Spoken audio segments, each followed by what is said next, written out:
ಮೀಸಲಾತಿಗೆ ಇನ್ನೇನು ಈ ಒಂದು ವಿಚಾರಕ್ಕೆ ತೆರೆ ಬಿದ್ದು ಬಿಟ್ಟಿದೆ ಅನ್ನುವಂಥದ್ದು ಆಯಿತು ನಿನ್ನೆ ನಡೆದಂತ ಕ್ಯಾಬಿನೆಟ್ ಮೀಟಿಂಗ್ ನಲ್ಲಿ. ಬಟ್ ಇದೀಗ ಕೇಳಿ ಬರ್ತಾ ಇದೆ ಒಳ ಮೀಸಲಾತಿ ಜಾರಿ ಆಗಲ್ಲ ಅನ್ನುವಂಥ ಮಾತು.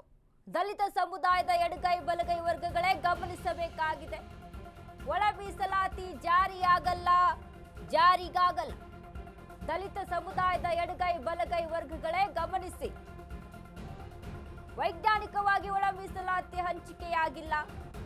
ಒಳ ಮೀಸಲಾತಿಯಲ್ಲಿ 59 ಅಲೆಮಾರಿ ಜಾತಿಗಳಿಗೆ ನ್ಯಾಯ ಸಿಕ್ಕಿಲ್ಲ. ಹೀಗಾಗಿ ಈ ಒಳ ಮೀಸಲಾತಿ ಸೂತ್ರ ಜಾರಿಯಾಗಲ್ಲ.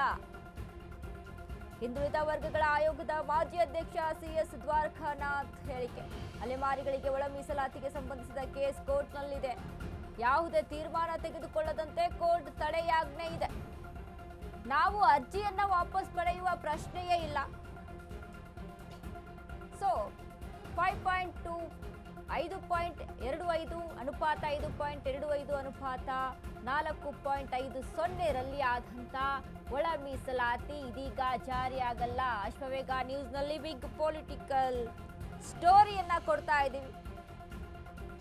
ಎಡಗೈ ಬಲಗೈ ವರ್ಗಗಳು ಗಮನಿಸಬೇಕಾದಂತಹ ವಿಚಾರ. ನೋಡಿ, ಒಳ ಮೀಸಲಾತಿ ವಿಚಾರಕ್ಕೆ ಸಂಬಂಧಪಟ್ಟಂತೆ ನಿನ್ನೆ ತಾನೇ ಈ ಒಂದು ಜಟಾಪಟಿಗೆ ತೆರೆ ಬಿದ್ದು ಬಿಡ್ತು ಅನ್ನುವಂಥದ್ದು ಎಲ್ಲರೂ ಕೂಡ ಒಂದು ರೀತಿ ಬಿಗಿಡಿದಂತ ಉಸಿರನ್ನ ಬಿಟ್ಕೊಂಡಿದ್ರು. ಆ ರೀತಿಯಾದಂಥ ವಾತಾವರಣ ಇತ್ತು. ಬಟ್ ಇದೀಗ ಅಲೆಮಾರಿಗಳಿಗೆ ಸಿಗಬೇಕಾದಂತ